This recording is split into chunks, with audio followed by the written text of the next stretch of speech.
톨스토이가 이렇게 말했습니다. 체호프는 복잡 미묘한 인간관계를 가장 잘 분석한 작가다.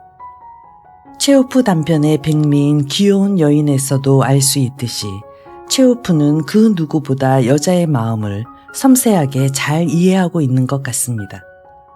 사실주의 대표 작가, 근대 단편소설의 거장이라 불리며 에드가 알렌 포, 모파상과 함께 손꼽히는 세계 3대 단편 작가인 체호프는 삶을 통찰하는 일상 이야기를 그려내는 데 있어 대단한 것 같습니다. 개를 데리고 다니는 여인 너무 재미있고요. 낭독책 사이사이에 자주 체호프의 단편을 읽으려 합니다. 안톤 체호프의 에로티시즘 단편선이라는 부제가 붙은 단편집을 낭독했는데요. 체호프가 쓰는 사랑 이야기는 기대되고 흥미롭습니다. 일상을 깨우치게 하는 체호프의 작품. 이제 낭독을 시작하겠습니다.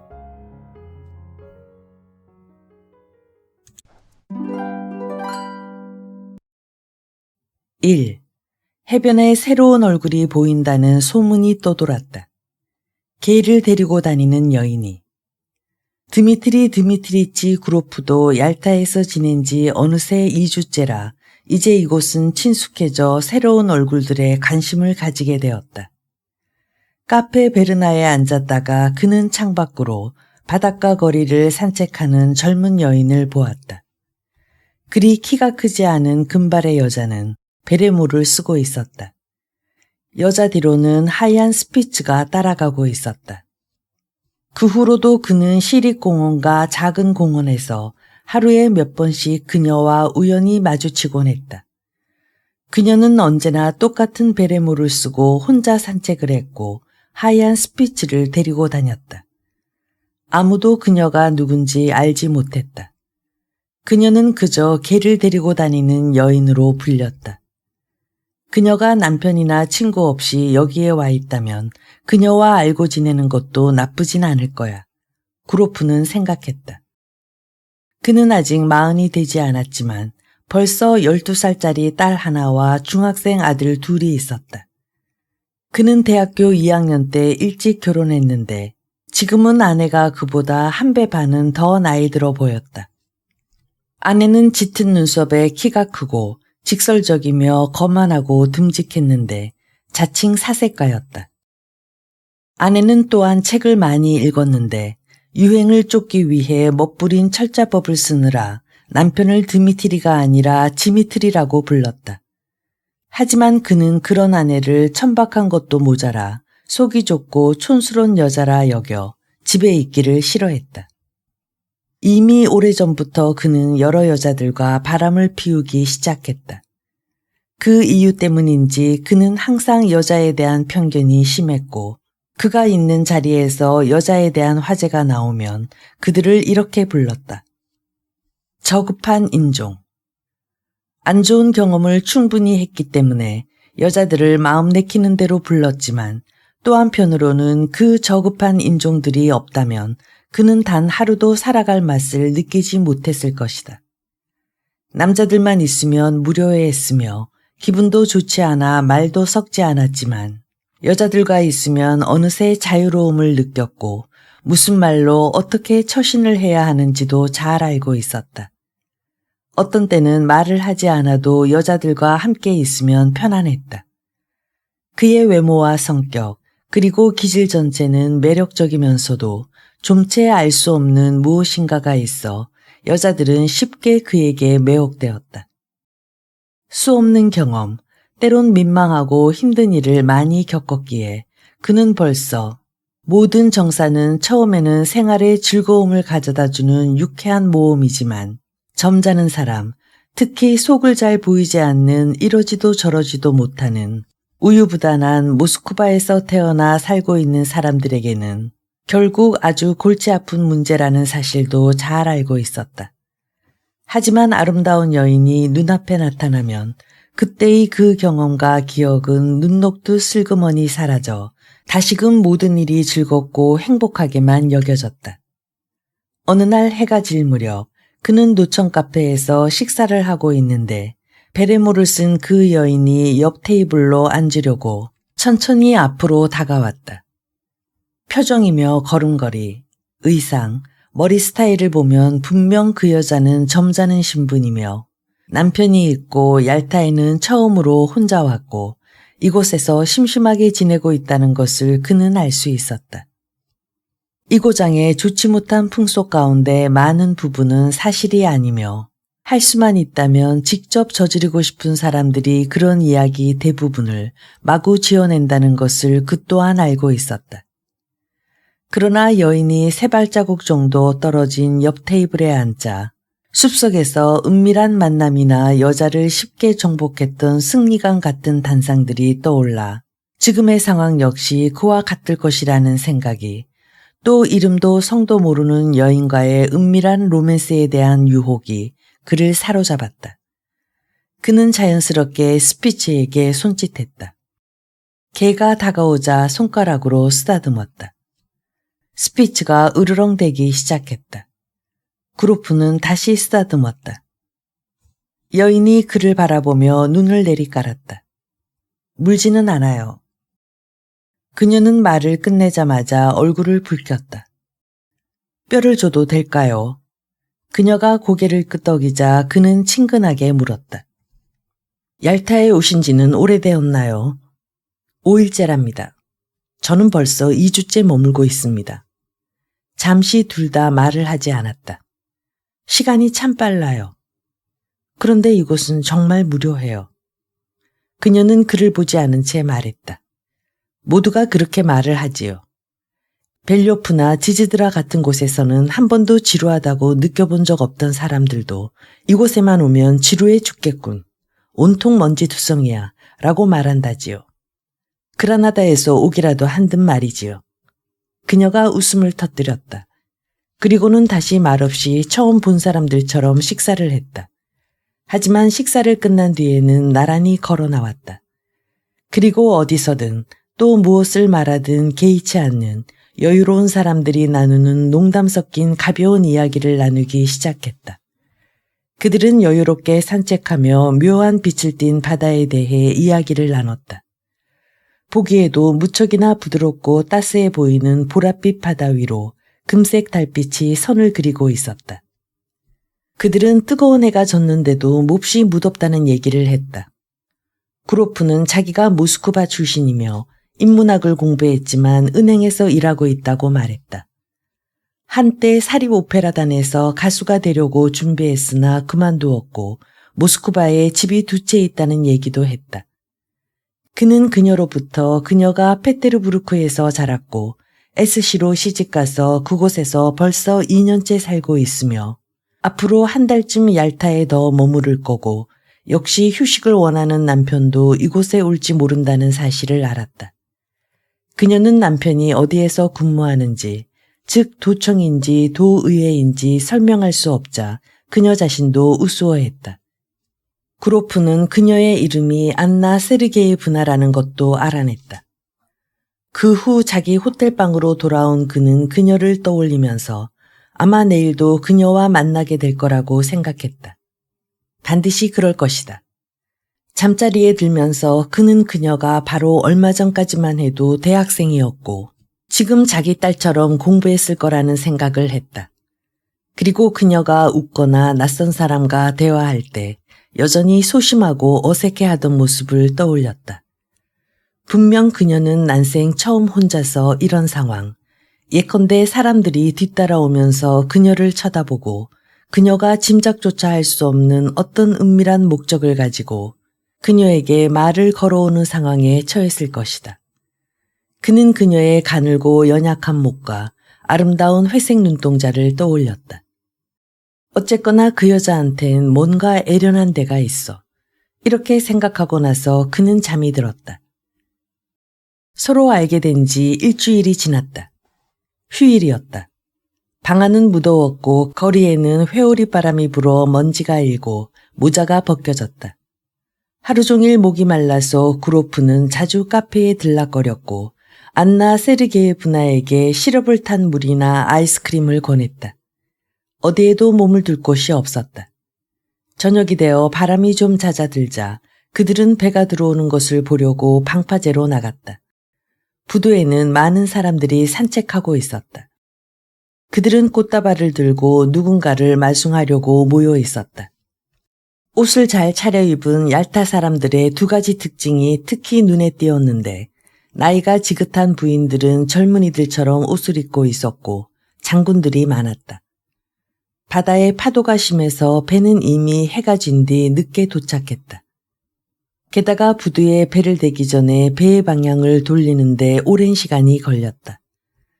안나 세르게예브나는 마치 아는 사람이라도 찾는 것처럼 오페라 글라스로 배와 승객들을 바라보다가 구로프를 바라볼 때면 눈이 빛났다. 그녀는 말이 많았고 짤막한 질문을 했는데 그녀 자신도 뭘 물었는지 금방 잊어버렸다. 그러다가 인파 속에서 오페라 글라스를 잊어버렸다. 옷을 잘 차려입은 군중들이 흩어졌고 벌써 사람들이 보이지 않았다. 바람도 완전히 잦아들었다. 구로프와 안나 세르게예브나는 아직 배에서 내리지 않은 누군가를 기다리듯 계속 서 있었다. 안나 세르게예브나는 입을 다문 채 구로프를 바라보지 않고 꽃향기를 맡고 있었다. 저녁이 되니까 날씨가 좀 좋아졌군요. 그가 말했다. 이제 어디로 간다. 어디 드라이브라도 할까요? 그녀는 아무 대답도 하지 않았다. 그는 그녀를 유심히 바라보다가 벼랑간 그녀를 껴안고 입술에 키스를 했다. 물기 머금은 꽃향기가 느껴졌다. 금방 그는 누가 보지 않았는지 소심하게 주변을 둘러보았다. 당신 숙소로 갑시다. 그가 조용히 말했다. 그리고 두 사람은 빠르게 걸었다. 그녀의 호텔방은 무더웠고 그녀가 일본 상점에서 산 향수 냄새가 났다. 그로프는 그 순간 그녀를 바라보며 살다 보니 이런 만남도 다 있군 하고 생각했다. 그는 과거에 만난 여자들에 대한 추억을 간직하고 있었다. 사랑 때문에 즐거워하고 비록 짧았지만 행복했다며 그에게 고마워한 편안하고 착한 여자들이 있었다. 그런가 하면 그의 아내처럼 진실성이 없고 지나치게 말이 많고 가식적이며 히스테리를 부리며 이건 사랑이나 열정이 아닌 뭔가 더 의미 있는 것이라도 되는 것처럼 말하는 여자들도 있었다. 그리고 매우 아름답지만 차가운 성격에 벼랑간 탐욕스러운 표정을 띠고 삶이 줄 수 있는 것보다 더 많은 것을 삶에서 얻어내고 집요하게 낚아채려고 했던 두세 명의 여자들도 있었다. 그들은 이미 젊지도 않고 변덕스러운 데다 분별력이 없고 고압적이며 멍청한 여자들이었다. 그녀들에 대한 사랑이 식어버리자 그녀들의 미모는 오히려 그에게 혐오감을 불러일으켰고 심지어 그들의 속옷 레이스도 생선 비늘처럼 느껴졌다. 그러나 지금은 서툴고 경험 없는 젊은 여자의 소심함과 어색한 감정만 있을 뿐이다. 그래서 마치 누군가 갑자기 문을 두드린 것처럼 당혹스러운 느낌이 들었다. 안나 세르게예브나. 이 개를 데리고 다니는 여인은 이미 일어난 일을 어쩐지 특별하고 매우 심각하게 대했으며 마치 자신을 타락한 여자로 생각하는 것 같았다. 그것은 이상하고 어색했다. 그녀의 모습은 맥이 풀리고 풀이 죽어 있었으며 얼굴 양옆으로 긴 머리카락이 애처롭게 흘러내리고 있었다. 기운 없는 자세로 생각에 잠겨있는 모습은 마치 옛날 그림에 나오는 죄 지은 여자 같았다. 나빠요. 그녀가 말했다. 당신은 이제 저를 존중하지 않는 첫 번째 사람이 되었군요. 호텔방의 테이블 위에 수박이 놓여 있었다. 구로프는 한 조각을 잘라서 천천히 먹기 시작했다. 침묵 속에서 적어도 반 시간이 지났다. 안나 세르게예브나는 애처로워 보였고 그녀에게서 착실하고 순진하며 세상 경험이 많지 않은 여인의 청순함이 느껴졌다. 테이블 위에서 타고 있던 촛불 하나가 그녀의 얼굴을 희미하게 비추었다. 그녀의 마음이 무거워 보였다. 왜 내가 당신을 더 이상 존중하지 않는다는 거죠? 구로프가 물었다. 당신은 자신이 무슨 말을 하고 있는지 모르고 있어. 하느님, 저를 용서해 주세요. 두 눈에 눈물을 가득 머금고 그녀가 말했다. 무서워요. 당신은 마치 자신을 변명하는 것 같군. 제가 어떻게 변명할 수 있겠어요? 저는 더럽고 비열한 여자예요. 저 자신을 경멸할 뿐 변명할 생각은 없어요. 남편을 속인 게 아니라 나 자신을 속였어요. 지금 이 순간뿐만 아니라 이미 오래전부터 속여왔어요. 제 남편은 정직하고 좋은 사람일지 몰라도 하인에 불과해요. 그 사람이 거기에서 무슨 일을 어떻게 하는지 몰라요. 그 사람이 하인이라는 사실만을 알아요. 시집갔을 때 20살이었는데 저는 호기심으로 괴로워했고 더 나은 뭔가를 원했어요. 그래, 다른 삶이 있을 거야. 나 자신에게 말하곤 했죠. 살고 싶었어요. 제대로 살고 싶었어요. 저는 호기심에 불타올랐죠. 당신은 이해하지 못하시겠지만 하느님께 맹세코 나는 이미 자신을 통제할 수 없었어요. 내게 무슨 일이 생겼던 거죠. 나 자신을 주체할 수 없었어요. 그래서 남편에게 몸이 아프다고 말하고 이곳에 왔어요. 여기서도 열에 들뜬 것처럼 마치 미친 여자처럼 내내 돌아다녔죠. 이제 나는 누구나 경멸하는 저속하고 쓸모없는 여자가 되고 말았어요. 구로프는 벌써 여자의 말을 듣는 것이 지루했다. 그녀의 순진한 어투와 때와 장소에 맞지 않은 갑작스런 참회가 그를 짜증나게 했다. 그녀의 눈에 눈물이 고여있지 않았다면 그녀가 농담을 하거나 연기를 한다고 생각했을 것이다. 당신이 뭘 원하는지 이해할 수 없군. 그가 나지막하게 말했다. 그녀는 그의 가슴에 얼굴을 묻고 그에게 바싹 달라붙었다. 믿어줘요. 저를 믿어줘요. 제발. 그녀가 말했다. 나는 정직하고 깨끗한 생활이 좋아요. 죄 짓는 건 싫어요. 내가 지금 뭘 하고 있는지 모르겠어요. 흔히 사람들이 귀신에게 홀렸다고 말하는데 내가 지금 귀신에게 홀렸다고 말할 수 있어요. 그만 됐소. 그가 웅얼거렸다. 그는 겁에 질려 움직이지 않는 그녀의 눈동자를 바라보고 그녀에게 입을 맞추며 조용하고 부드럽게 말했다. 그녀는 조금씩 안정을 찾았고 다시 즐거워했다. 이윽고 두 사람은 소리내어 웃기 시작했다. 잠시 후 그들이 밖으로 나왔을 때 해변에는 사람 그림자 하나 없었고 삼나무로 둘러싸인 시내는 지죽은 듯 조용했다. 그러나 바다에선 여전히 파도가 철썩이며 해안에 부딪히고 있었다. 고기잡이 배 한 척이 물결에 흔들렸고 그 위에서 작은 등불이 졸린 듯 깜빡이고 있었다. 그들은 마차를 잡아 타고 오레안다로 향했다. 나는 조금 전 아래층 현관에서 당신의 성을 알아냈소. 칠판에 폰 디데리츠라고 쓰여있더군. 구로프가 말했다. 남편이 독일인이오. 아니요. 아마 그 사람 할아버지가 독일인이었고 그 사람은 정교 신자예요. 오레안다에서 두 사람은 교회에서 멀지 않은 벤치에 앉아 바다를 내려다보며 잠자코 있었다.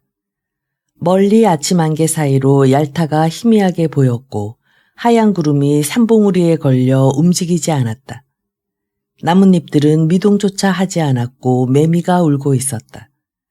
멀리 아래에서 들려오는 단조롭고 흐릿한 파도 소리는 우리를 기다리고 있는 안식과 영면을 말하고 있었다.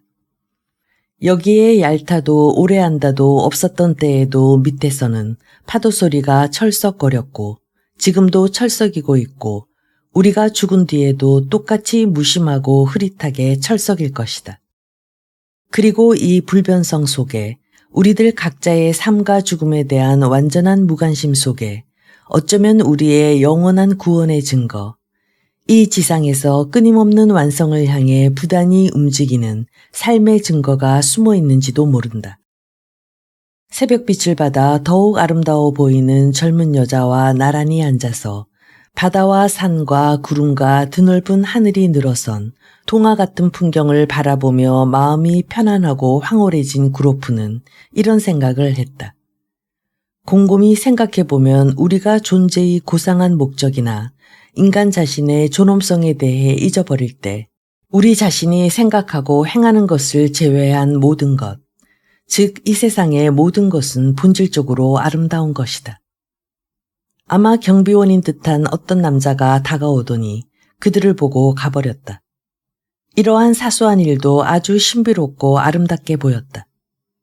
아침 노을이 밝게 빛나고 이미 등불을 끈 배 한 척이 페오도시아에서 도착한 것이 보였다.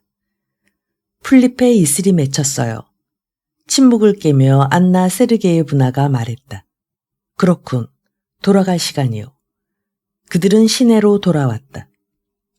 그 후 그들은 매일 정오에 해변에서 만나 함께 점심을 먹고 저녁 식사도 하고 산책을 하거나 황홀하게 바다를 바라보기도 했다. 그녀는 잠을 잘 못 잤다느니 심장이 불안하게 뛴다느니 불평을 해댔고 때론 질투로 때론 두려움으로 불안해져서 그가 그녀를 충분히 존중하지 않는 것이 아니냐며 항상 똑같은 질문을 퍼붓곤 했다.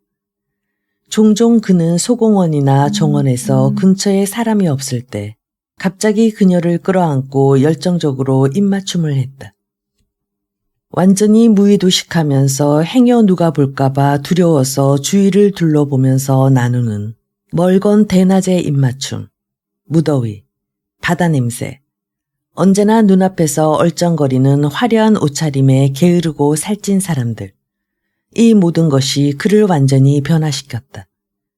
그는 안나 세르게예브나에게 참으로 멋지고 매력적인 여자라고 말했고 참을 수 없는 열정에 사로잡혀 그녀에게서 한 발짝도 떨어지지 않았다. 그녀는 자주 생각에 잠겨 그가 자신을 존중하지 않을 뿐만 아니라 조금도 사랑하지 않고 그저 저속한 여자로 여기고 있다고 고백하라며 졸라댔다. 거의 매일 밤늦은 시각에 그들은 교회나 오래한다 혹은 폭포 쪽으로 마차를 타고 갔다. 산책은 기대 이상이어서 매번 변함없이 아름답고 장엄한 인상을 받았다. 그들은 그녀의 남편이 오기를 기다리고 있었다. 그러나 남편으로부터 눈병이 났으니 빨리 집으로 돌아오라고 애원하는 편지가 왔다. 안나 세르게예브나는 서두르기 시작했다. 제가 떠나니 잘 됐어요. 그녀가 구로프에게 말했다. 이건 운명 그 자체예요. 구로프는 마차를 타고 가는 그녀를 배웅했다. 기차역까지 꼬박 하루가 걸렸다. 그녀가 급행열차의 객실에 자리를 잡고 출발을 알리는 두 번째 벨이 울렸을 때 그녀가 말했다. 당신 얼굴을 한 번 더 보여줘요. 한 번 더 볼래요. 네, 그렇게요. 그녀는 울지 않았으나 마치 아픈 사람처럼 슬퍼 보였다. 그녀의 얼굴이 떨렸다. 당신을 생각하고 추억할 거예요. 그녀가 말했다. 하느님이 당신과 함께 하시길. 안녕히 계세요. 잘 지내시길 빌겠어요. 그리고 제가 좋은 기억으로 남길 바래요. 우리는 이렇게 영원히 헤어지는군요. 하긴 그래야겠죠. 다시 만나서는 안 되니까요. 그럼 안녕히. 기차는 빠르게 떠났고 불빛도 곧 사그라졌다. 잠시 뒤 기차 소리도 들리지 않았다. 마치 이 달콤한 일들과 혼란해서 어서 빨리 빠져나오라고 모든 것이 일부러 만들어진 듯했다. 플랫폼에 홀로 남아 어둠 속을 응시하던 구로프는 귀뚜라미가 우는 소리와 전선이 윙윙거리는 소리를 듣자 잠에서 깬 듯 눈을 껌뻑이며 생각했다. 자신의 인생에 또 다른 새로운 사건이 일어났다. 하지만 이제는 끝나고 추억으로 남아버렸다. 그는 마음이 허전하고 쓸쓸했으며 가벼운 후회까지 들었다. 그가 더는 만날 수 없는 이 젊은 여인은 그와 함께 있을 때 진정으로 행복하지 못했다. 그는 그녀에게 다정했고 또 사랑의 신호를 보냈지만 그래도 그의 태도는, 그의 목소리와 손길에는 행운을 잡은 거의 2배나 나이가 많은 사내의 가벼운 조소와 거친 오만의 그림자가 깔려 있었던 것이다. 그녀는 늘 그를 착하고 특별하고 고상하다고 말했으니 분명 그는 그녀에게 본래의 모습으로 보이지 않았던 것이다. 그러니까 무의식 중에 그녀에게 거짓말을 한 셈이었다. 기차역에서는 가을 냄새가 났고 바람도 제법 쌀쌀했다. 나도 모스크바로 돌아갈 때가 됐어. 구로프는 플랫폼을 나오며 생각했다. 돌아갈 때가 된 거야. 3. 모스크바의 집에는 벌써 모든 것이 겨울처럼 돌아가고 있었다. 패치카를 뗐고 아이들이 학교에 갈 준비를 하고 차를 마시는 아침마다 아직 어두워서 유모가 잠시 등불을 켜야 했다. 이미 강추위가 시작되었다. 첫눈이 내려 썰매를 처음 타는 날에는 하얀 대지와 하얀 지붕을 즐겁게 바라보며 부드럽고 달콤한 공기를 들이마신다. 이맘때가 되면 어린 시절이 생각나곤 한다. 서리를 맞아 하얘진 모습의 늙은 피나무와 자작나무는 삼나무와 종려나무보다 더 친근하게 마음에 와닿는다. 그 나무들 곁에 있으면 이미 산과 바다에 대해서는 생각하고 싶지 않다. 구로프는 모스크바 사람이었고 맑고 추운 날에 모스크바로 돌아왔다. 그가 터레트에 따뜻한 장갑을 끼고 페트로프가 거리를 거닐거나 토요일 저녁에 종소리를 듣고 있으면 최근의 여행과 다녀왔던 장소들은 모든 매력을 잃어버렸다. 점차 그는 모스크바 생활에 빠져들었고 하루에 3종류의 신문을 열심히 읽곤 했지만 원칙적으로 모스크바 신문은 읽지 않는다고 말했다. 그는 이미 레스토랑, 클럽, 초대연, 기념식에 마음이 끌렸고 자기 집에 유명한 변호사들과 예술가들이 드나들고 박사클럽에서 교수와 카드놀이 하는 걸 자랑스럽게 여겼다. 벌써 그는 프라이팬에 담긴 요리 셀렌카 1인분을 먹어치울 수 있었다. 한 달쯤 지나면 안나 세르게예브나도 기억 속에서 안개에 휩싸인 것처럼 희미해져서 그저 이따금씩 애잔한 미소를 띠고 다른 여자들처럼 꿈속에나 나타날 거라고 그는 생각했다.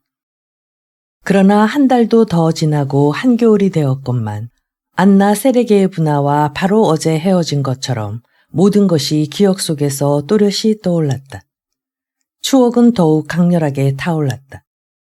밤의 정적 속에서 아이들이 예습하는 소리가 서재로 들려올 때나 레스토랑에서 로망스나 오르간 연주를 들을 때나 패치카에서 윙윙 눈보라치는 소리가 날 때면 갑자기 기억 속에서 모든 것이 되살아났다.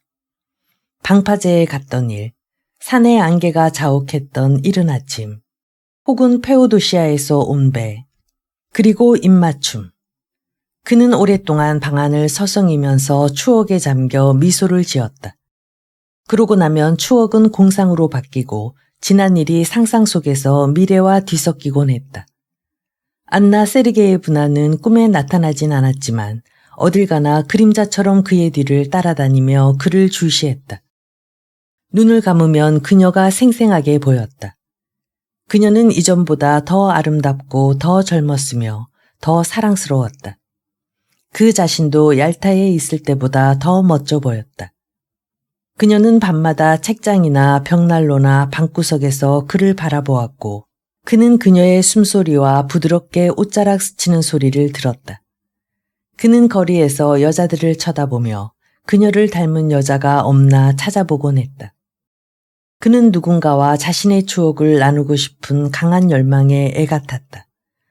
그러나 집에서 자신의 사랑에 대해 말할 수는 없었고 집 밖에서도 말할 상대가 없었다. 새든 사람들과 이야기할 수 없었고 그렇다고 은행에서 이야기할 수도 없었다.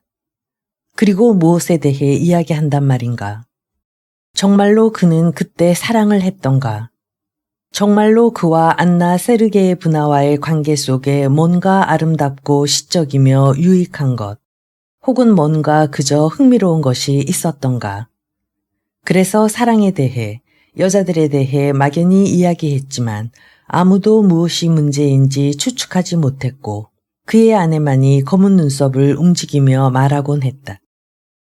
지미트리, 당신에겐 멋쟁이 역할이 전혀 어울리지 않아요. 어느 날 밤 박사클럽에서 카드놀이를 같이 한 관리와 밖으로 나오면서 그는 참지 못하고 말했다. 내가 얄타에서 얼마나 매력적인 여성과 사귀었는지 아시면 놀랄 거려. 그 관리는 썰매를 타고 출발했지만 갑자기 뒤돌아보며 소리쳤다. 드미트리 드미트리치, 최근에 당신의 한 말이 옳았어요. 그 철갑상어에서 썩은 냄새가 났어. 아주 평범한 이 말이 웬일인지 갑자기 구로프를 화나게 했고 모욕적이고 불결하게 여겨졌다. 얼마나 야만적인 습관이며 얼마나 야만적인 사람들인가. 얼마나 무의미한 밤이고 얼마나 재미없는 그저 그런 나날인가. 미친 듯한 카드놀이, 폭식, 폭음, 언제나 똑같은 대화. 쓸데없는 일과 똑같은 대화로 가장 좋은 시간과 가장 좋은 힘을 빼앗기고 결국 남는 것은 꼬리가 잘리고 날개가 꺾인 삶. 실없는 말뿐이다. 마치 정신병원이나 강제노동수용소에 갇힌 듯 벗어날 수도 도망칠 수도 없다. 구로프는 밤새 잠을 자지 못했고 화가 났다. 그리고 다음 날은 온종일 두통으로 시달리며 보냈다. 이어지는 밤마다 그는 제대로 잠을 이루지 못했고 늘 침대에 앉아 생각에 잠기거나 방안을 이리저리 서성이곤 했다. 아이들도 지겨웠고 은행도 지겨웠으며 아무데도 가고 싶지 않았고 아무 말도 하고 싶지 않았다. 12월에 며칠 휴가를 내어 그는 여행 채비를 한 후 아내에게는 어떤 청년의 취직을 주선하러 페테르부르크에 다녀오겠다고 말하고 SC로 떠났다. 왜 그랬을까? 그 자신도 잘 몰랐다.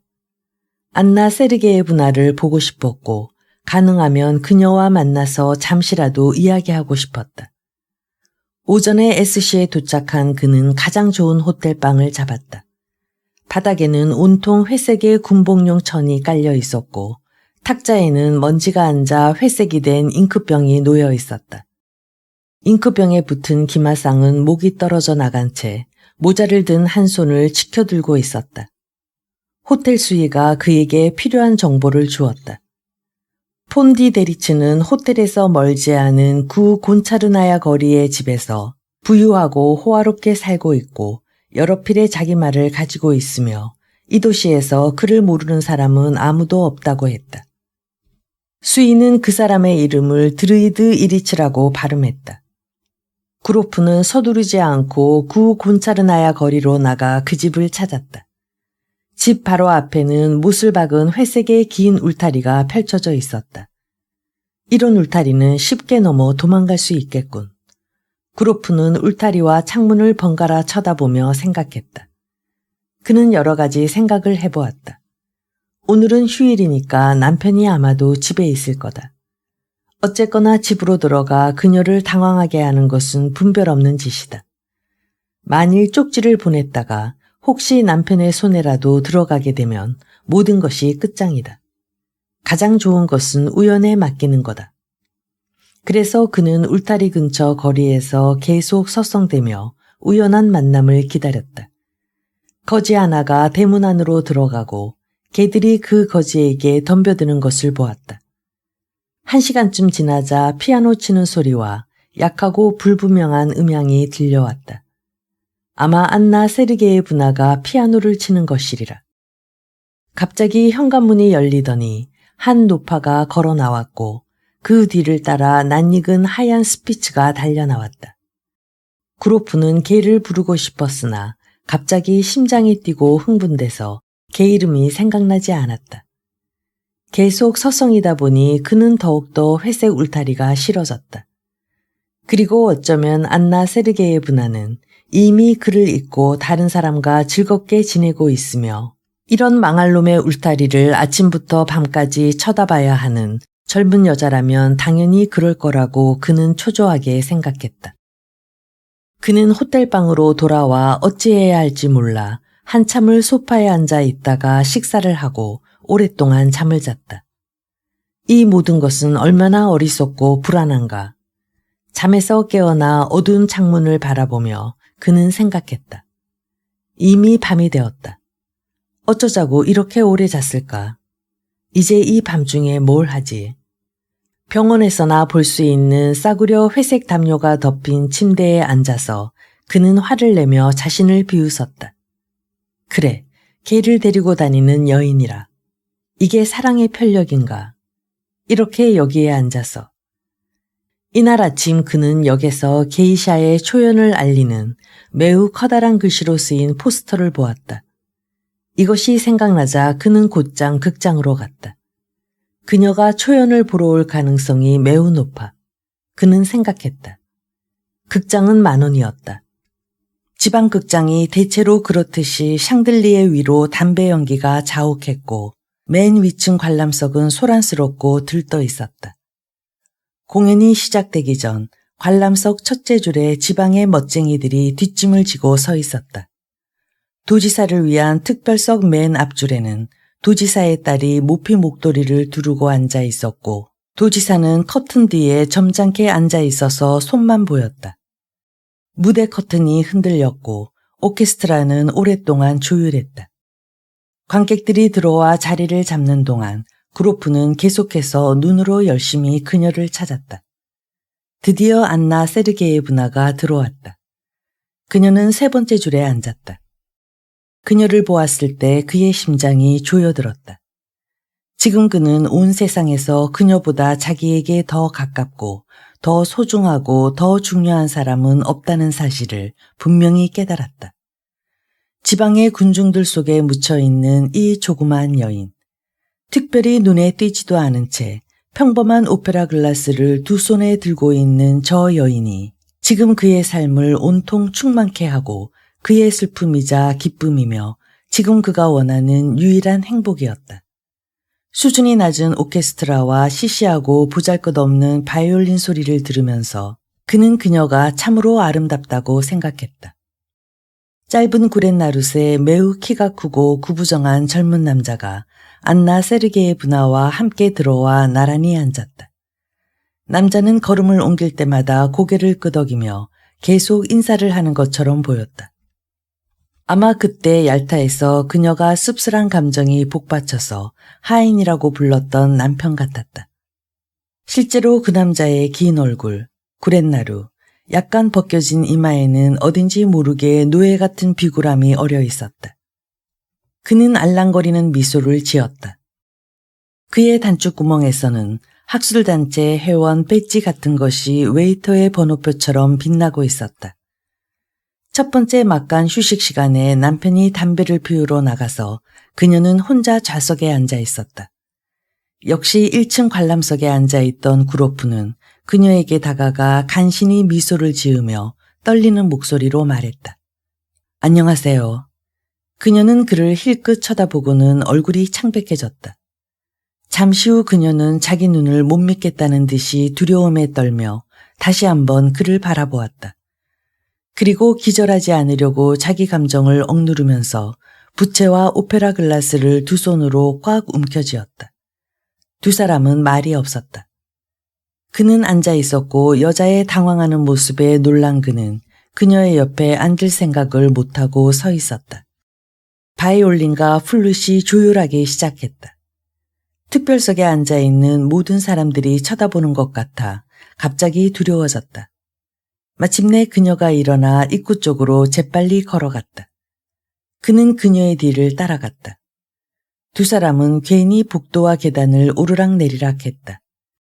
그들의 눈앞에서 법관 제복을 입은 사람들, 교사 제복을 입은 사람들, 황실의 영지를 관리하는 공무원 제복을 입은 사람들이 어른거렸다. 그들은 모두 배지를 달고 있었다. 그리고 부인들과 옷걸이에 걸린 모피 외투들이 어른거렸다. 틈새 바람에 담배꽁초 냄새가 퍼졌다. 심장이 세차게 뛰는 걸 느끼면서 구로프는 생각했다. 오 하느님, 이 사람들은, 이 오케스트라는. 그 순간 갑자기 그날 저녁 역에서 안나 세르게예브나를 배웅했을 때 모든 것이 끝나고 우리는 다시는 만날 일이 없을 것이다 라고 자신에게 했던 말이 떠올랐다. 그러나 끝나려면 아직도 멀었다. 계단식 반원형 관람석 입구라고 쓰인 좁고 어두운 계단에서 그녀가 멈춰섰다. 당신을 보고 얼마나 놀랐는지 몰라요. 여전히 창백하고 당황한 얼굴로 간신히 숨을 내쉬며 그녀가 말했다. 아, 당신을 보고 얼마나 놀랐는지. 하마터면 죽는 줄 알았어요. 대체 왜 오신 거죠? 왜? 이해해줘요, 안나. 이해해주어. 그는 낮은 목소리로 서둘러 말했다. 제발 이해해줘요. 그녀는 두려움과 애원과 사랑이 뒤섞인 눈길로 그를 바라보았고 그의 모습을 기억 속에 더 확실히 각인시키려는 듯 뚫어지게 쳐다보았다. 저는 너무 괴로워요. 그녀는 그의 말을 듣지 않고 말을 이었다. 저는 언제나 당신만을 생각했고 당신 생각을 하면서 살았어요. 그러나 잊으려 했는데 도대체 왜 오셨어요? 위층 층계참에서 2명의 학생이 담배를 피우며 아래를 내려다보고 있었지만 그로프는 상관하지 않고 안나 세르게예브나를 끌어당겨 그녀의 얼굴과 볼, 손에 키스하기 시작했다. 무슨 짓을 하는 거예요?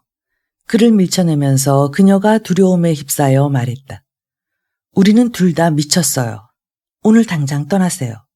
지금 떠나세요. 제발 부탁이에요. 제발. 사람들이 여기로 와요. 계단을 따라 밑에서 위로 누군가 올라오고 있었다. 당신은 떠나야만 해요. 안나 세르게예브나가 속삭이는 소리로 말을 이었다. 아시겠어요? 드미트리 드미트리치. 제가 당신을 만나러 모스크바로 갈게요. 난 한 번도 행복했던 적이 없었고 지금도 불행해요. 앞으로도 절대 행복하지 못할 거예요. 절대로. 더 이상 저를 괴롭히지 마세요. 맹세해요. 제가 모스크바로 갈게요. 그러니 지금은 헤어져요. 나의 다정하고 소중한 사람. 지금은 헤어져요. 그녀는 그의 손을 잡고 나서는 재빨리 계단을 내려가면서 계속 뒤돌아 그를 바라보았다. 그녀의 눈을 보니 실제로 그녀는 행복하지 않아 보였다.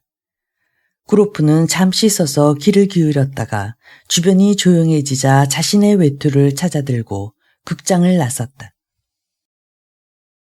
4.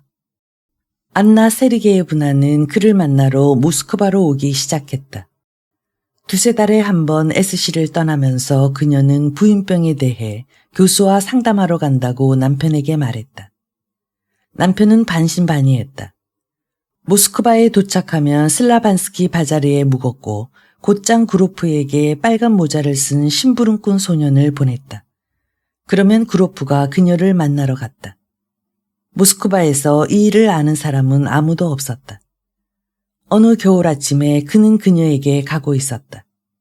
심부름꾼이 전날 밤에 왔으나 그는 집에 없었다.